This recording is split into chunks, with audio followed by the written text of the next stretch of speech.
interested in all things psychology? You are at the right place. Here, we bring exciting and thought-provoking ideas. We travel into our minds and some things out of this world. Welcome to the Psychology Debrief. Hello and welcome to the Psychology Debrief. I am your host, Sam Fairlamb, and today we're talking about failure. We've all experienced it. It's a very, very unpleasant experience, but today we're going to stare failure in the face and discuss why does it hurt and how do we actually cope with it. I'm joined today by Dr. Ines Mendes, whose research involves the role of self-compassion and self-criticism in well-being. Dr. Beatrice Hayes, whose research concerns children's socio-emotional well-being. Specifically, she focuses on online abuse and its links to mental health. And as well, we've also got PhD candidate Amrita Bains, whose work is focusing on how we can measure motivation for reading. So thank you all for joining me. Hope you're doing well. Yep. I was going to say that actually it's a very apt day to be recording this, as you may tell from my voice. This is the day after England lost the Euro final. Hence why my voice is sort of struggling to sort of stay with. Keep the up bit. Yeah, you can tell that I clearly screamed a lot when we scored, and then, well, it kind of went downhill from there. And let's not talk. Cried a lot when we lost. Yeah, well, there may have been some tears. I will neither confirm nor deny the presence of anyway, so given the kind of backdrop that a lot of England today are mourning in the failure of our inability to take the Euros home, I think it's a really good conversation to have. And I thought the best way that we could start this topic was maybe we could all share a personal failure of our own. Maybe I'll start first and then we can kind of go around as a group. I mean, I'll just give one because, to be honest, I could be here all day. I could just, day one, I was born, and then just every other day something in my life. No, I'll start with one. I think it's one that I think probably we've all experienced at some point as academics, but rejection from editors and reviewers who, you put together, hours and hours of work, you submit it, you think it's the greatest thing in the world, and then they're like, no, it's rubbish, no. And it's hard, I think, I don't know if your experience is the same as mine. I'm hoping that you can validate that it is, but rejection occurs more often than acceptance in an academic way. Definitely. And, in line with that, you kind of have to have quite a bit of thick skin, when you become an academic, because you kind of continuously are kind of getting rejection letters. It's a bit like my love life, really. I think someone else needs to offer an experience. Otherwise, it's I'll be here all day just talking about the sorry state of my life. Beatrice, do you want to offer an experience that you've had? 100%. So one that really kind of actually shaped sort of the rest of my kind of career really was way back when I started university. So I actually started university doing a dual honours of English and psychology. And throughout school, I'd always been brilliant at English. That was always my thing. That was the subject that I always aced. And then I did psychology at A-level, really liked it and thought, I'll do both. And then I started my course and I absolutely hated the English. I hated it. I really didn't enjoy it. And I just thought it felt like such almost like an attack on me. And it really felt like a failure because it was this kind of sense of my identity that I'd always had, like I was good at English. And now suddenly I was struggling. And I ended up doing educational studies and psychology instead. And the rest is history. And here I am now. I've done my PhD in psychology. I'm moving on to a teaching role at Royal Holloway. So there you go. That's how failure can be so impactful, because it is a threat to our own. It can be a threat to our own identity as well. But we can pick that up later because I think that's a very good point. Yeah, brilliant. So I don't know whether Amrita or Ines, do you want to share next? I can start. Yeah, sure. Thank you. So one of the things, as Sam said, oh my God, I could be here all day. And definitely, because it's how we perceive our experience, right? And I wanted to talk about one, just to have that, how we sometimes we extract something from an experience and just dwell on it and ruminate on it and make it as our own failure. So one of the things is student feedback. Sometimes I really get really good feedback, and the main is very good, but there is one or two comments that I just, and they get amplified in all that positive feedback. It just seems like the positive feedback washes away and you just focus on those negative ones. Yeah, I mean, I was going to say, it's one of those weird things where strange that we, can discount the 99 other students who said, I loved it, to this one person who was like, I didn't. And yeah, it's a really weird thing that we do, but and I think it's very, because it does threaten yeah. Your sense of self and what is meaningful to you, and makes you question. But I would like to go back to that as we unpack and about the emotions that we feel and how to deal with that. Sure. Amrita, do you want to just provide an example? Yeah, sure. I have noticed like this theme of like failure, like attacking your personal identity. And I feel like my story kind of relates to that. So I was quite lucky when I went to university and did like my undergrad and my master's. I loved psychology. I was like, yeah, like I'm good at this. This is great. But then when I wanted to go on and do a PhD, and people were telling me like, yeah, you can do this. And then all the rejections started to come in like, you're close, but not close enough. And I was like, okay. And then like I remember like there were times where I just thought, okay, like I'm obviously failing at this. I'm not getting anywhere with this career that I wanted to go in.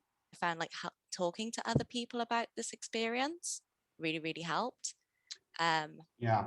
Yeah. No, I mean, I agree with that entirely. I think sometimes it's just best, just like what we're doing now, is just to share experiences and realize that, kind of what you're feeling is, normal. It's commonplace. Yeah. There's nothing strange about, feeling down when things don't go your way. So I think we've already kind of tapped into some of the ways in which people do respond to failure, but kind of, I guess that was the next question I wanted to focus on. I don't know whether some of you might be familiar with literature on how people respond to kind of academic failures or just failures in general. One thing that people often do when they fail is to then protect their sense of self-esteem, which is under attack, by derogating the source of where that failure came from. So in my experience then, with my example of being rejected from, papers and so forth, is the first immediate idea is to be like, well, that editor's a jerk and an idiot who, clearly can't see definitely my amazing work. Obviously, from a kind of student perspective, I think maybe this is something as markers we've maybe sometimes had it, and you can kind of sense that maybe it's going on underneath the surface with maybe a particular student.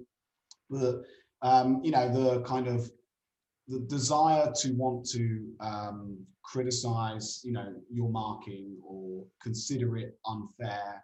It's one of those things which I think it's quite common that we do. I don't know if any other kind of common responses that you're familiar with, maybe from your research backgrounds, with how people respond to failure. I was going to talk more about emotions that are quite common, and it depends. I think it could go. I'm just going to address too, some people might, some people go really a great length to avoid the pain and the shame associated with failure. Yeah. So they just avoid dealing with those emotions and move on. And as you were saying, it's a form of derogation, And since some people don't deal with those emotions, and by not dealing with those emotions, then they can't also learn.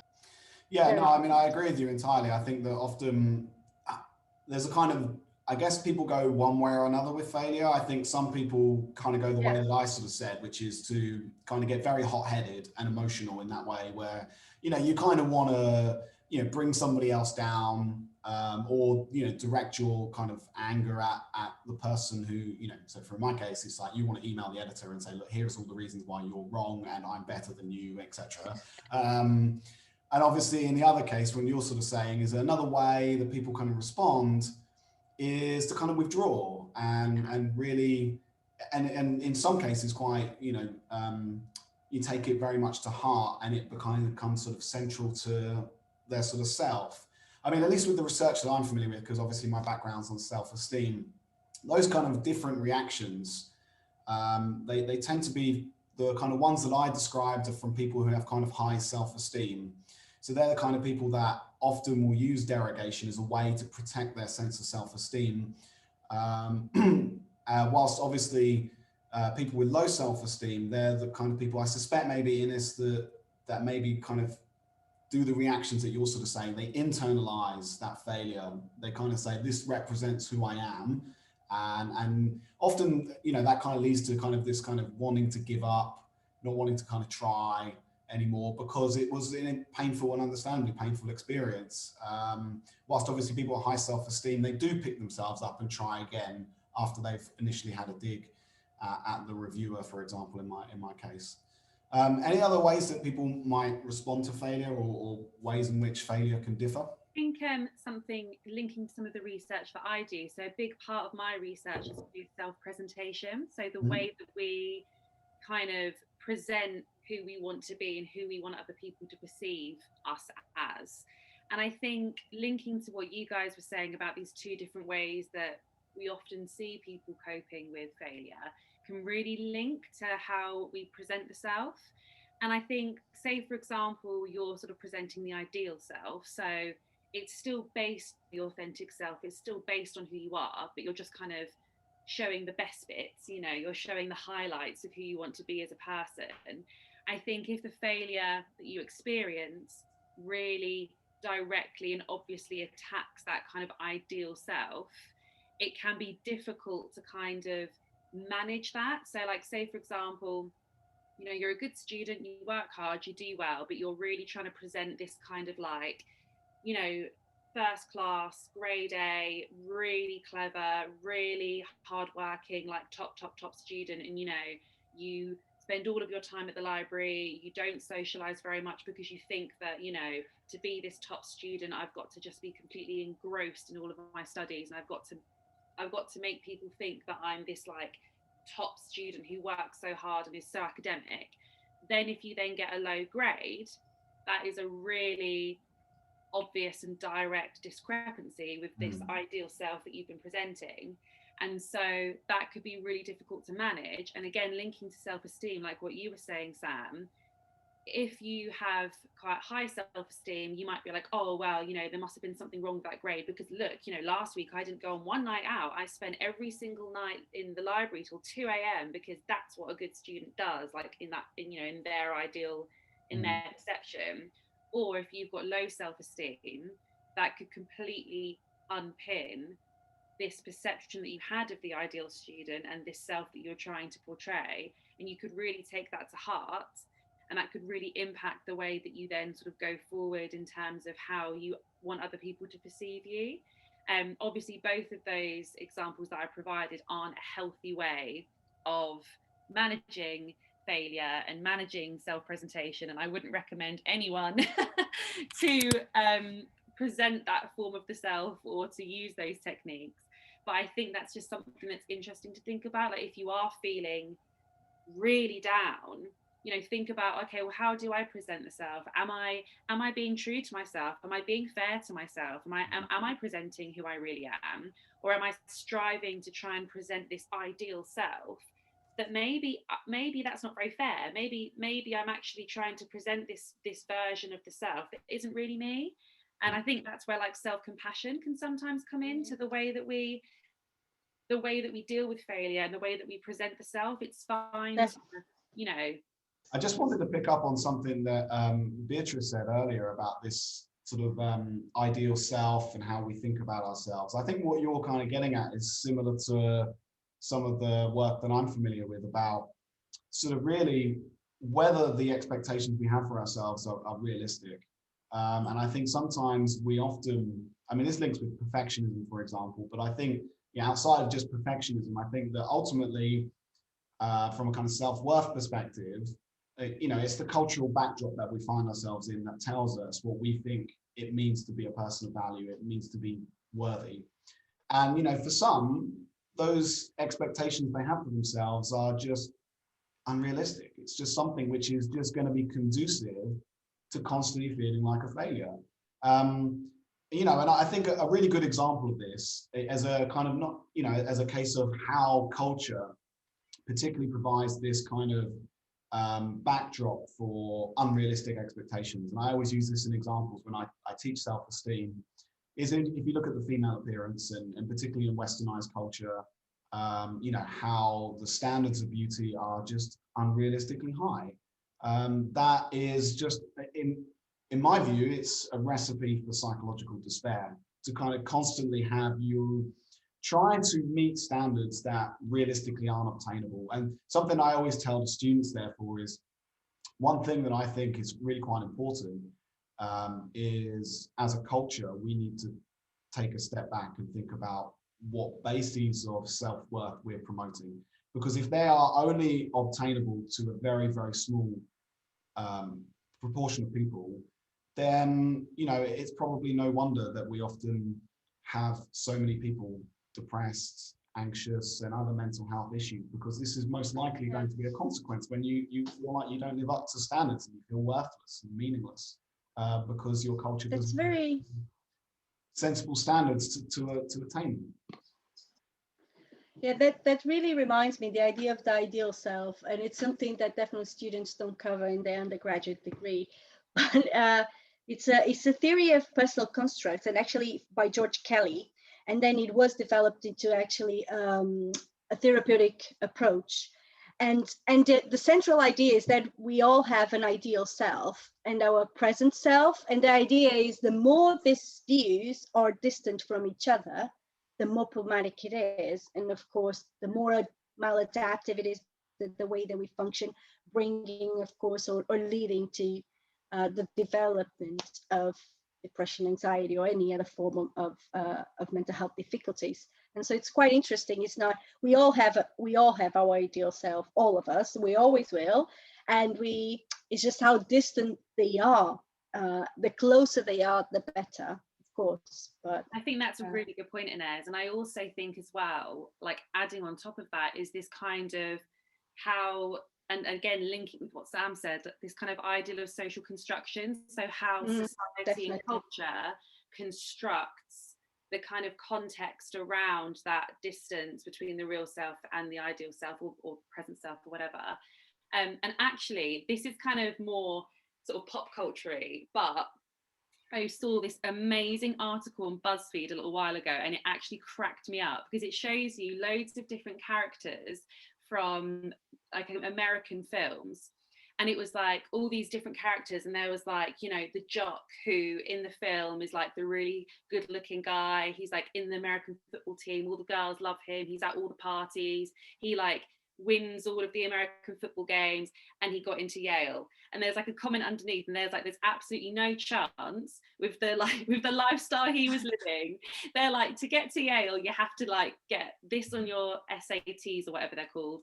You have to, you know, be doing this, this, and this. There's absolutely no way. And it's like that person doesn't actually exist. Like that. Exactly. And you know, I think it's a very good point. We live you know, in a society, I don't want to be too prescriptive, but in a way, it's just this high standards all the time, and it's so hard to feed into, and then you can go into perfectionism and maladaptive perfectionism and self-criticism, which is something that I do research on. Is this incredibly high standards that are unachievable. But then, of course, you are trying to get them, so you are making yourself vulnerable and prone to failure, or to the sense of failure, even if it's not a failure. Yeah, it's quite interesting how you mentioned like influencers. So I remember, so like Instagram, for example. So for me personally, when I used to have Instagram, I'd see like all these people, even people that I knew, and I'm like, how are they going out to parties and doing this and going on those holidays, and they can still get these grades? And I'm like, I'm not, I can't do any of this. And you really just compare yourself. Yeah. And it's amazing, like, you know, we're giving these examples, but it's amazing how we cultivate these things very easily. You know, it's like, you know, we're just talking about it, and, you know, sort of like with social media, just seeing other people post their successes and doing all these wonderful things, we actually get very, very warped senses of reality often. You know, I often kind of say to my students sometimes, you know, we're very delusional. Even, you know, every single one of us, we have very warped perceptions of reality. And I think that's a really good example of when we do, you know, like through social media and thinking that, you know, we should be doing more, we should be better than this, when actually probably what you're doing is perfectly fine. Exactly. Instead of being more compassionate with ourselves, we're putting ourselves to fail again, because, you know, it's these high standards unachievable. It's not only being high, it's unachievable. This, of course, gives more power to the inner critic voice, because we all have that voice. Yeah. And I would invite everyone to actually start to pay attention to the things that your inner critical voice say to you, and how they say it, and just to see how harsh we can be with ourselves. From that, I don't want to say that self-criticism is only negative, because it may not be. You know, actually self-criticism can work in a compass, and you know, at certain levels it can actually be helpful, because it can help us to take some action, and to take adaptive steps towards what we want to achieve. The problem is when this voice, this inner critic, becomes too loud, too powerful, and too consistently in time. So not only appearing now and then, but being there all the time. With critical voice, it's so powerful, the way that the tone of voice, their body language as well is, and that's how it is. So the issue is, so that's when it can become problematic, and actually high levels of harsh self-criticism. So it's not self-criticism, it's high levels of harsh self-criticism is actually related to the risk of development and maintenance of different mental health conditions, you know, major depression, social anxiety, post-traumatic stress disorder, borderline personality disorder can also be related. Some studies have found it to be related to self-harm or suicidality. There is robust research supporting how harsh self-criticism can be a maintenance factor in mental health conditions when there is this harsh, punitive inner critic. Yeah, and I think that's a really interesting point about, we all have this kind of inner voice, inner critic. I mean, I think we can all relate to that, but it's a good point that sometimes if it becomes too dominant, you know, perhaps that's a sign to kind of step back and reconsider certain things, and maybe consider whether it's becoming too dominant. I also just wanted to bring up the kind of interesting point that when we talk about failure, we often think about it as you know, it's an outcome of something, and then how do we respond to it? But actually, it's quite interesting how we can set ourselves up for failure in very, very sort of easy ways, because failure is so damaging for us, and because, you know, we've all shared these experiences and these emotions hurt. Actually, what we end up doing sometimes is withdrawing effort.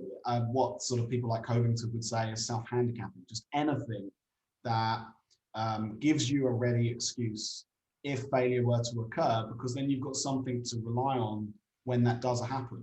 But ironically, by doing so, you know, for example, if you're going to say, well, look, there's a test upcoming, I don't want to fail, but, you know, I'll withdraw effort, that actually increases your chance of failure, but actually protects yourself from feeling so damaged, because then you can be like, well, look, actually, I didn't try that hard. You know, and I don't know whether you can think about those own experiences. It's not necessarily just withdrawing effort is the only way that we can self-handicap. Another way would be to, you know, say, go out drinking the night before a test. That's clearly not going to be very conducive to a good outcome. Point is, the commonality is that you then have something you can appeal to say, well, that's not me. I only failed because I didn't try my hardest. And I guess what an interesting point is, psychologically, that's quite an interesting way to protect yourself from such harmful emotions. But from an academic perspective, obviously, it's not going to help you grow and develop as an individual. And I think it's quite an important thing to be mindful of, is that maybe sometimes the way we behave has an outcome of trying to protect ourselves from some very harmful or harsh consequences that sometimes naturally occur in life. Definitely, yeah. I think, you know, it's a way of avoiding dealing with failure, right?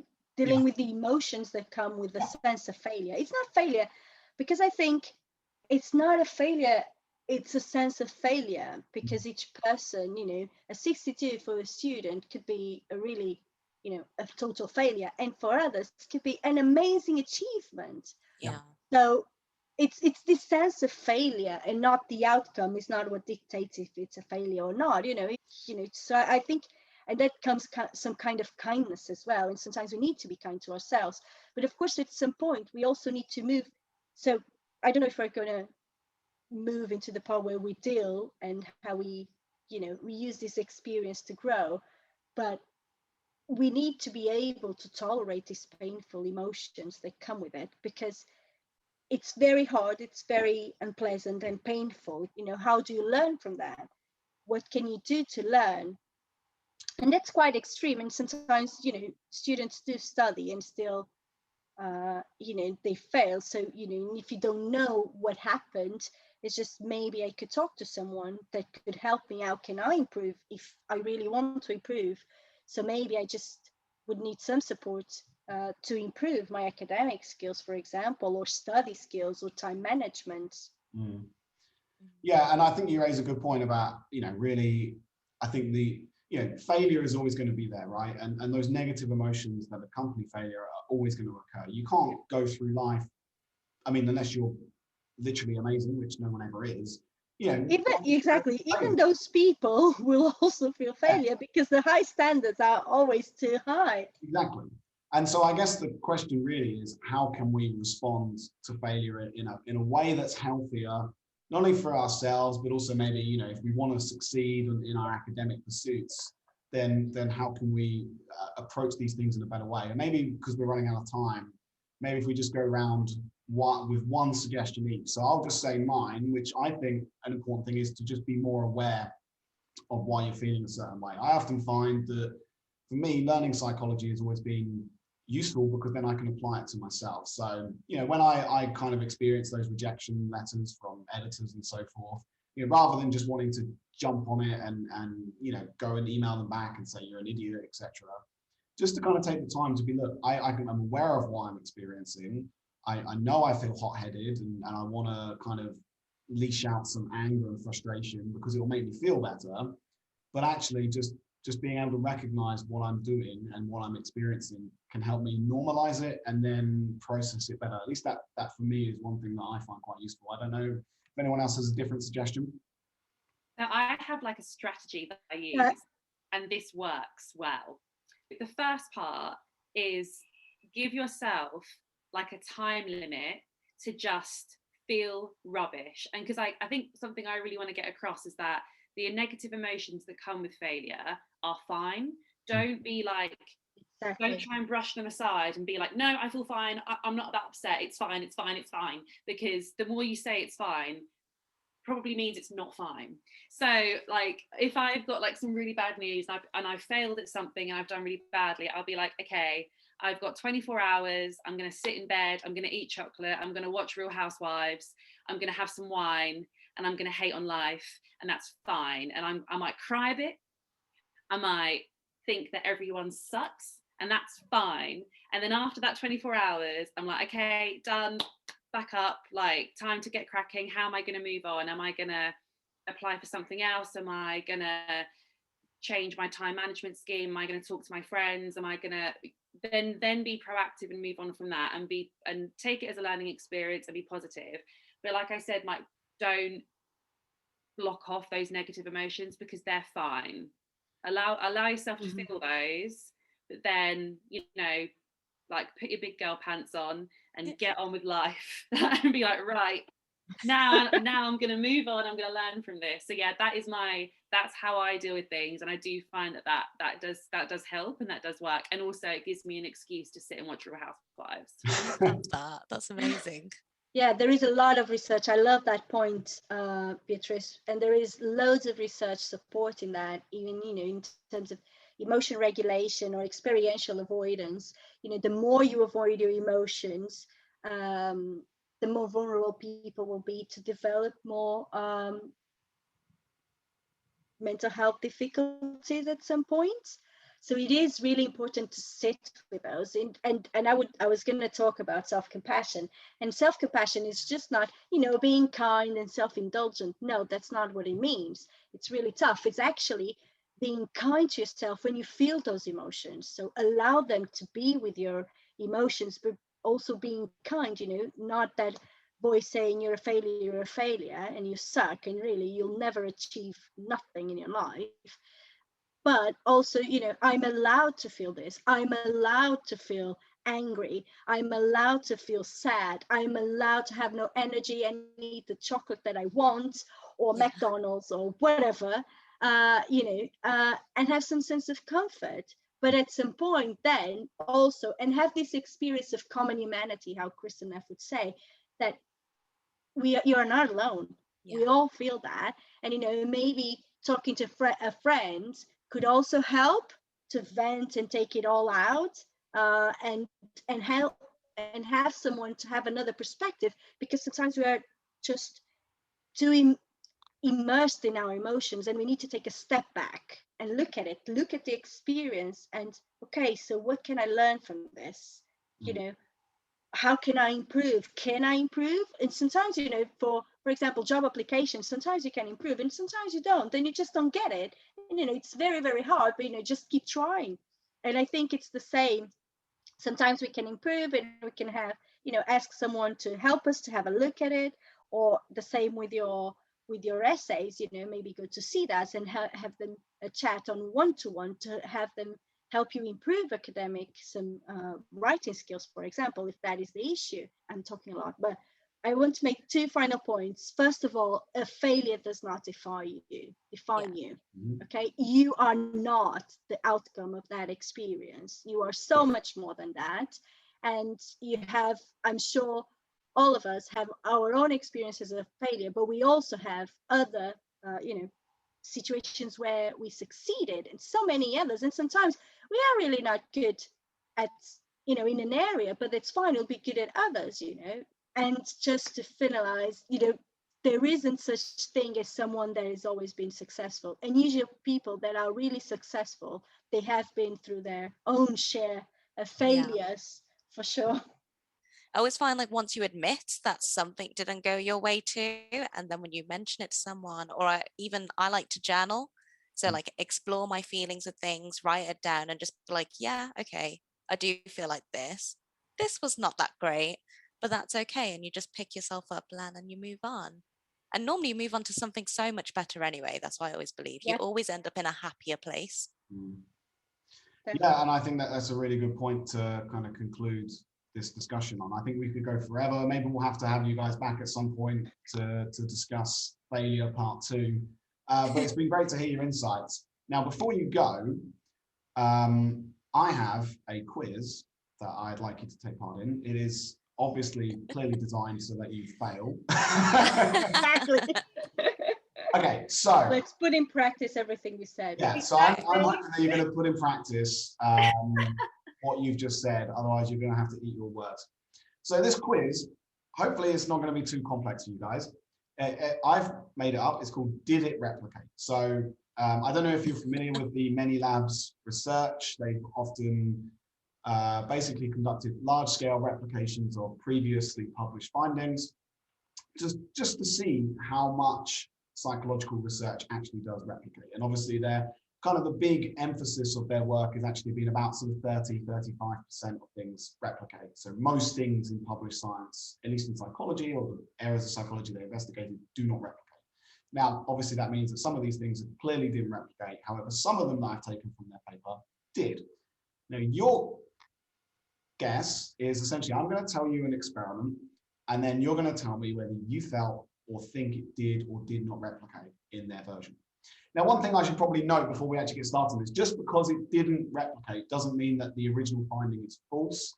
It could very well be that the replication is false. For example, the people that conduct these replications are not necessarily experts in that area. There could be some minor things that they did differently that changed substantially the outcome of the experiment. So I think we should bear in mind this doesn't necessarily mean that the original finding is false. We could go on forever as to other reasons why, but nonetheless, let's get into it. So I've got a couple here. I'm going to start off with, okay, so this one is priming heat increases belief in global warming. So what they did in the original experiment, it had 300 NTURC workers. They basically had to unscramble sentences, and in one version of the experiment, they unscrambled sentences that primed the concept of heat. In the other versions, it was a control version, the other one primed the concept of cold. What they found was in the original experiment that priming the concept of heat increased people's belief in global warming. So, in a replication, do you think that replicated? Yes or no? And also give me an understanding as to why you think it did or didn't replicate. Oh, I don't know.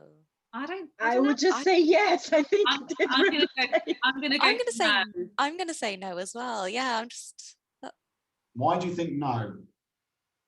Because I think there's so much more. I just think there's so much more context to why someone would or would not believe in global warming. And also I'm just wondering, like, in terms of the methodology, it's unlikely that their participants would never have heard of global warming before. So they would already have arrived to the experiment with some preconceived idea of global warming. So I feel like unscrambling some heat related words, whatever that would be, flame. Atomic kitten, eternal flame. Like, I don't like, I feel like that's not going to suddenly, they're not suddenly going to have an epiphany and be like, yes, I didn't believe in global warming, but now I do. So yeah, I don't know. I'm not sure. That's my reason. I could be totally wrong, but there you go. That's just what I think on the spot. I won't hold you in suspense for any longer. The answer was it did not replicate. Oh. So it was normally these replications, by the way, they're thousands of participants, so much larger. I would probably agree with you, Beatrice. I'm always skeptical about when I see studies that are just kind of main effects of like priming monolithically increases people's belief about global warming.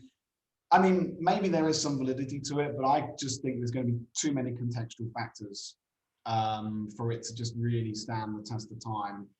Not only that, but I think you're right. I'm not sure if they actually control for original levels of global warming belief. Maybe if they had, it might be a bit more, perhaps. But yeah, I mean, essentially, I agree with you that I think it's going to be much more complex than that as to whether it would necessarily increase people's beliefs about it. Okay. Let's go to number 2. This one is called the less is better effect. Now, I'm hoping from these things, people can also learn maybe some good psychology if it did replicate, obviously.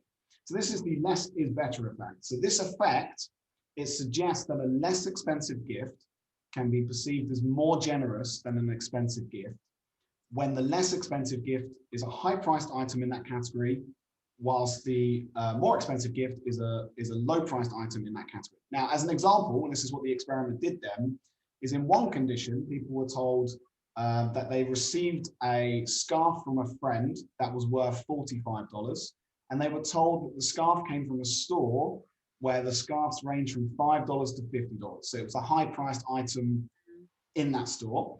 Whereas in the other condition, they were told their friend gave them a coat. That coat was worth $55, so more, but it came from a store where coats range from $50 to $500. So the principle here is that in one case, it seems like your friend's been very generous because they picked a very high-priced item from that store, albeit is actually cheaper than a different item that came from a different store, which was like their bargain bucket coat. So in the original experiment, participants in the scarf condition rated the gift as more generous than those in the coat condition. Do you think that replicated? Yes. Yeah. I would go yes again. Yeah. Okay, so here is some good news. It did actually replicate, so that's good. So a take home from that would be to say that if you're going to give a gift to someone, probably go to like the pound shop and buy some. Yeah. The most Doing quite expensive item. Interestingly, the effect size was actually slightly larger than the original experiment, which is really quite impressive, because normally in psychology, when we say like you get larger samples, we start to realize the effect sizes are actually quite smaller. The effect size actually slightly increased, not I think to a tangible amount, but it's quite impressive to see that effect size stand the test of time. So well done, those authors of the less is better effect. Right, final one. I'm forgetting to keep score here, by the way. So yeah, whoever's winning, well done so far. I'm not. Yeah, I think me and Amrita are. Okay, so Luck. I'm going to go with a final one, and this one is called incidental anchors on judgment. So in this experiment, 207 participants were asked to predict the relative popularity of a new mobile phone. So they were asked basically to think how well it would sell. In one condition, they were told the phone was called P97. In the other condition, the phone was called P17. Now, presumably, I haven't read the original paper, but I think the premise is because P97, it would be a heuristic to make us think that that's had 96 previously. Ah, I see. Yeah. Whereas P17 is a lower number. Yeah. And what they found was in the original, P97 was estimated to sell more than the P17. Do you think that replicated? No. No, that sounds a bit weird. Too vague. Yeah. Yeah. Yeah. Too random. It is a bit weird. I'm going to go with yeah. I don't know. No.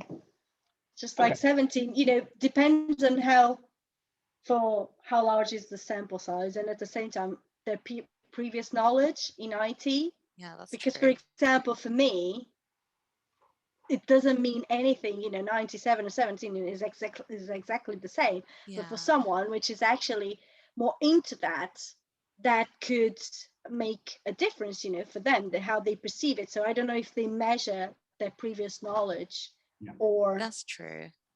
Yeah, and I have to admit, I don't know the ins and outs of these studies. So you're probably right, there might be a bit more to them than what I'm saying.